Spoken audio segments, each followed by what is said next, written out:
again a new concept, reminder theorem. I am going to explain that concept with the help of example. First, divide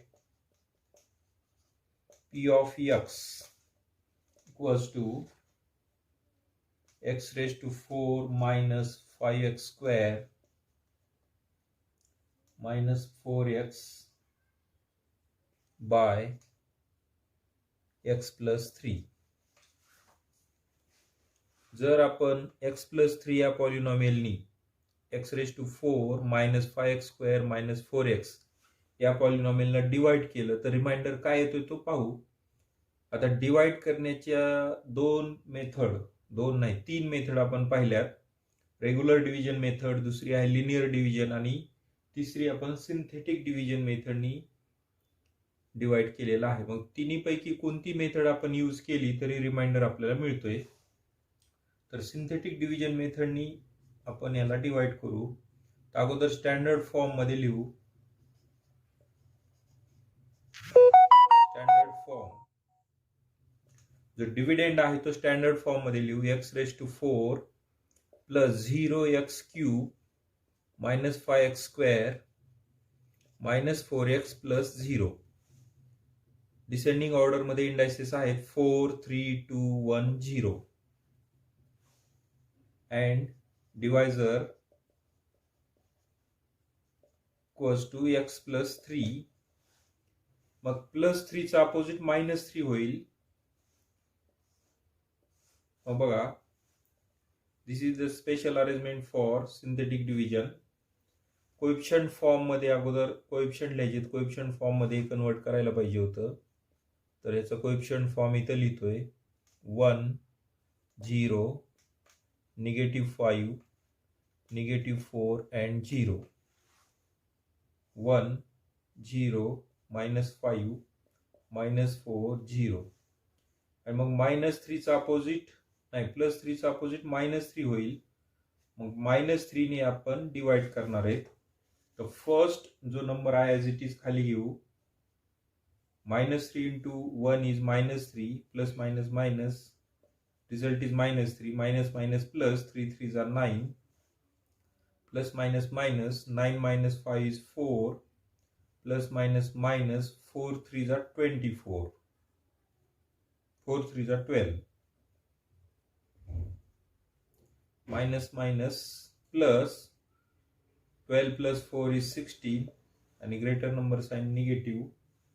So it is -16 minus minus minus into minus plus 16 3s are 48 plus 48 plus 48 plus 0 is 48. So it is remainder. Therefore remainder is equals to 0. Remainder 0 आहे. आता आपण reminder theorem काय सांगतोय त्यानुसार विचार करू. Reminder theorem सांगतोय की जर आपण x ची व्हॅल्यू -3 जर या पॉलिनॉमियल मध्ये ठेवली तर या पॉलिनॉमियलची जी व्हॅल्यू येते that is called remainder. Now p of x equals to x raised to 4 minus 5x square minus 4. This is dividend. हा डिव्हिडेंड आहे आणि त्याला x plus 3 ने डिवाइड करायचे. मीन्स x इक्वल्स टू -3 ही जर व्हॅल्यू आपण घेतली. आता ही व्हेरिएबलची व्हॅल्यू आपण इथं सबस्टिट्यूट केली तर p of -3 is the value of that variable when x is -3. मग आता x च्या जागी -3 ठेवू. -5 into -3 स्क्वेअर -4 into -3. मग बघा, -3 raised to 4 3 raised to 4 किती होईल. मग बघा 3 into 3 into 3 into 3 3 3s are 9 9 3s are 27 27 3s are 81 minus 5 into -3 square is 9 positive 9 minus into minus plus 4 3s are 12 81 minus 9 5s are 45 plus 12. So we get 81 minus 45. 11 minus 5 is 6. Carry 1. 4 plus 1 is 5. 8 minus 5 is 3. Plus 12. So it is 48. Now look at here. This is the value of that polynomial if x is minus 3. Then remainder theorem says that when we divide a polynomial by divisor, then we get remainder, and that remainder is equal to the value of that polynomial when we take x equals to minus 3. आपण त्याची definition पाहू. लक्षात आलं का बघा. आपण जर ह्या डिवायझरनी ह्या पॉलिनॉमियलला डिवाइड केलं तर रिमाइंडर 48 येतोय. आणि मग x ची व्हॅल्यू -3 म्हणजे याची अपोजिट -3 जर घेतली आणि ती या पॉलिनॉमियल मध्ये व्हेरिएबलच्या जागी सबस्टिट्यूट केली तर पॉलिनॉमियलची व्हॅल्यू सुद्धा तेवढीच येते. That is called remainder theorem. So remainder theorem is as if a polynomial p of x is divided by x plus a, then the remainder is p of minus a. means बघा x plus a, that means x equals to minus a. ही जर value त्यात ठेवली तर p of minus a येते आणि this is value of that polynomial when x is minus a. So remainder is p of a where a is any real number. A belongs to real number. This is called remainder theorem. Now factor theorem. Factor theorem depends on remainder theorem. Remainder theorem वरच factor theorem depend आहे. जसे की बघा 6 चे factors, prime factors 2 into 3 are the prime factors of 6. And 6 चे आणखीन factor सुद्धा आहेत 1 into 6, 1 and 6, 2, 3 हे सगळे फॅक्टर्स आहेत. पण ह्याच्यातले प्राइम फॅक्टर्स एवढेच आहेत. तर कोणत्याही फॅक्टरनी जर 6 ला डिवाइड केलं, सपोज 2 नी जर 6 ला डिवाइड केलं तर रिमाइंडर 0 येतोय बघा. 2 3 जा 6, 6 minus 6 is 0. समजा 3 नी जरी 6 ला डिवाइड केलं तरी सुद्धा रिमाइंडर 0च येतोय. म्हणजे याच्यावरून काय कन्क्लुजन निघतंय की कोणत्याही डिव्हिडंडचे फॅक्टर्स जे आहेत त्या फॅक्टर्स नी जर त्या डिव्हिडंडला डिवाइड केलं तर रिमाइंडर ऑलवेज 0. म्हणजे हा डिव्हिडंड आहे आणि हे सगळे डिवायझर घेतले तर यांनी कुणी पण या डिव्हिडंडला जर डिवाइड केलं तर दरवेळेस फॅक्टर रिमाइंडर 0 येतोय. मग यालाच फॅक्टर थेरम म्हणतात. फॅक्टर थेरम काय सांगतोय मग आता बघा, जर एका पॉलिनॉमियलला दुसऱ्या पॉलिनॉमियलने डिवाइड केल्यानंतर रिमाइंडर काय येतोय हे रिमाइंडर थेरम सांगतो. पण रिमाइंडर जर का 0 आला तर ज्यांनी डिवाइड केले that is factor of that dividend. त्या डिव्हिडंडचा फॅक्टर असतो जर 0 आला रिमाइंडर. तर बघा इथं 0 येतोय remainder, that means 2 is the factor of 6. Here also 3 is the factor of 6. मग 6 ला ए फॅक्टर सोडून दुसऱ्या कोणत्याही नंबरनी डिवाइड केलं, सपोज 4 नी डिवाइड केलं तर बघा 0 रिमाइंडर येणारच नाही. 4 1 जा 4, रिमाइंडर 2 येतोय. 2 जर आला तर 4 हा 6 चा फॅक्टर नसतो. इथं जर 0 आला तरच तो फॅक्टर असणार, डिवायझर जो आहे तो फॅक्टर असणार. मग फॅक्टर थेरम असाच आहे. जर रिमाइंडर थेरम नुसार आपण एका पॉलिनॉमियलला दुसऱ्या पॉलिनॉमियलने डिवाइड केल्यानंतर काय रिमाइंडर येतो ते जर पाहिलं, जर का रिमाइंडर 0 आला तर तो जो डिवायझर आहे that is the factor of dividend. डिव्हिडंडचा फॅक्टर होतो. There are some examples from practice set 3.5 depending on remainder theorem and factor theorem. So there is an example, if y cube minus 5y square plus 7y plus m is divided by y plus 2, then remainder is 50, means remainder is given here. Now we have to find value of m. So let first consider that polynomial as p of y. Y is the variable. Y cube minus 5y square plus 7y plus m, and divisor is equals to y plus 2. Therefore y equals to, divisor y plus 2 असेल तर y ची value आपण काय घेतली पाहिजे, तर हे positive 2 चे opposite means y minus 2. Therefore p of y च्या जागी -2 equals to -2 cube minus 5 into -2 square plus 7 into -2 plus m. P of -2 equals to -2 cube is -8 minus 5 into plus 4 plus into minus 7 2s of 14 plus m. P of -2 equals to -8 minus 20 minus 14 plus m. P of -2 equals to, आता या सगळ्यांची sign same आहे, so सगळ्यांची addition होणार आहे. Addition किती होईल बघा, 14 plus 8 is 22 plus 20 is -42 plus m. आता याच्या पुढे काही आपण ह्यांची ऍडिशन सबट्रॅक्शन करणं शक्य नाही. मग by remainder theorem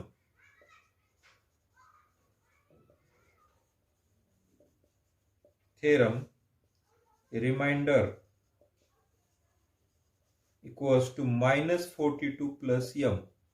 reminder theorem नुसार रिमाइंडर -42 प्लस m एवढा असायला पाहिजे, but remainder is 50 which is given in the question मध्ये दिलाय आपल्याला 50 रिमाइंडर म्हणून. That means -42 plus m equals to 50 असलं पाहिजे, कारण रिमाइंडर थेरम नुसार रिमाइंडर एवढा आलाय, पण क्वेश्चन मध्ये सांगितलं की रिमाइंडर 50 आहे, म्हणजे हे दोन्ही इक्वल असायलाच पाहिजेत. So m equals to 50 plus 42. That means m equals to 92. m ची व्हॅल्यू 92 येते. Now question number 7. Determine whether x plus 3 is factor of x square plus 2x minus 3 or not. म्हणजे x plus 3 हा याचा factor आहे का नाही हे check करायचंय. So first we have to consider that polynomial as p of x equals to x square plus 2x minus 3. p stands for polynomial with variable x. असं आपण त्या पॉलिनॉमियलला कन्सिडर केलंय. Divisor is x plus 3. Therefore value of x is -3.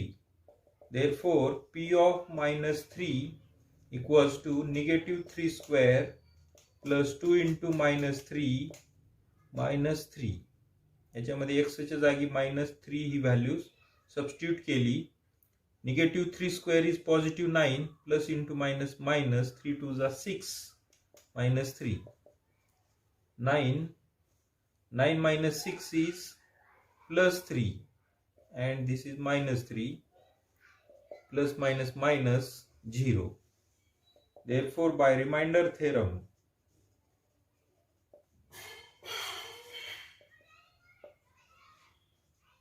remainder is equals to 0. Remainder theorem नुसार remainder 0 आहे. By factor theorem आता remainder 0 आला. कशामुळे 0 आला, कारण x plus 3 ने जर याला डिवाइड केलं तर रिमाइंडर 0 येते असं आपल्याला कळालं. मग रिमाइंडर 0 जर येत असेल तर हा जो डिवायझर आहे that is factor of that polynomial. Therefore x plus 3 is factor of x square plus 2x minus 3. Question number 12. Here information is given that x minus 2 and x minus 1 upon 2 both are factors of nx square minus 5x plus m. Let p of x equals to nx square minus 5x plus m. म्हणजे ह्या polynomial आपण consider केलं. आता x minus 2 factor आहे, मग divisor आपण x minus 2 घेऊ. Therefore value of x is 2. Therefore p of 2 equals to n into 2 square minus 5 into 2 plus m. p of 2 equals to 4n minus 10 plus m. हे मिळते. Therefore by remainder theorem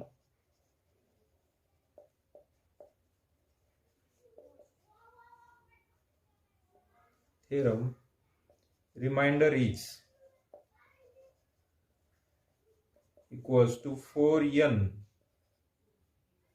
minus 10 plus m. हा reminder आहे, but by factor theorem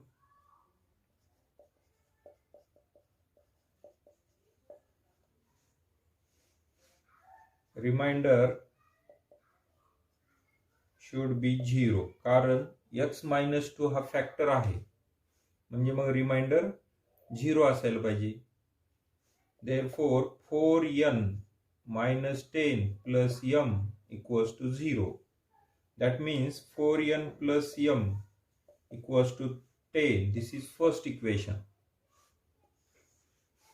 Also x minus 1 upon 2 is factor of that polynomial. आपण divisor x minus 1 upon 2 घेऊ. Therefore value of x is 1 upon 2. He value जर आपण polynomial मध्ये ठेवली तर p of 1 upon 2 equals to n into 1 upon 2 bracket square minus 5 into 1 upon 2 plus m.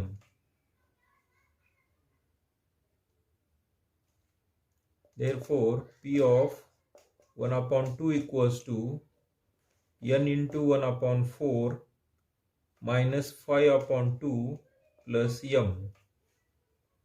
But by remainder theorem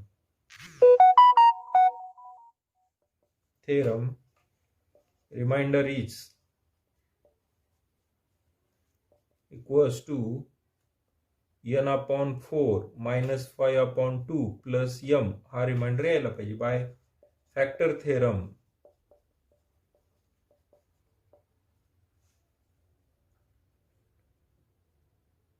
reminder should be equals to 0. कारण x minus 1 upon 2 हा याचा factor आहे. मग फॅक्टर कधी असतो? रिमाइंडर 0 असल्यावर. दॅट मीन्स ह्याची value 0 असायलाच पाहिजे. n upon 4 minus 5 upon 2 plus m should be 0. n upon 4 plus m equals to 5 upon 2. आता इथं डिनॉमिनेटर मधले 4 जर इलिमिनेट करायचे असतील तर सगळ्याला 4 ने मल्टिप्लाय करू. मल्टिप्लाइंग बाय 4 ने जर मल्टिप्लाय केलं तर काय येतंय बघा.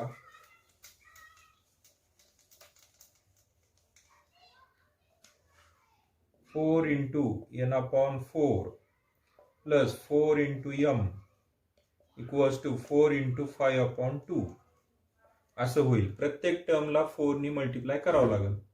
मग 4 कटले 2 2 जा 4 means n plus 4m equals to 5 2 जा 10. This is second equation. हे सेकंड इक्वेशन येते.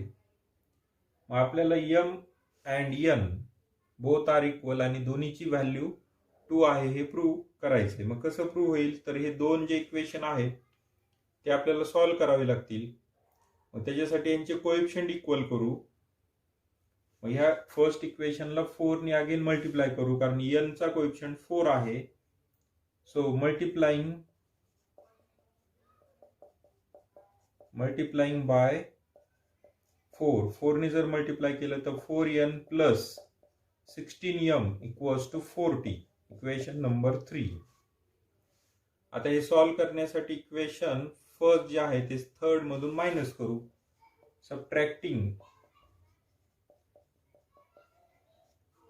इक्वेशन फर्स्ट फ्रॉम 3, थर्ड मधून मायनस करू. मग सबट्रॅक्शन कसं होईल बघा. 4n plus 16m equals to 40 minus 4n plus m equals to 10. Subtraction procedure मध्ये साइन चेंज होणार. मग हे होईल plus 15m equals to 30. Therefore, m equals to 30 upon 15. That means m equals to 2. मग आता m ची व्हॅल्यू तर 2 आली. ती व्हॅल्यू आपण कुठंतरी ठेवू कोणत्या तरी इक्वेशन मध्ये. Substitute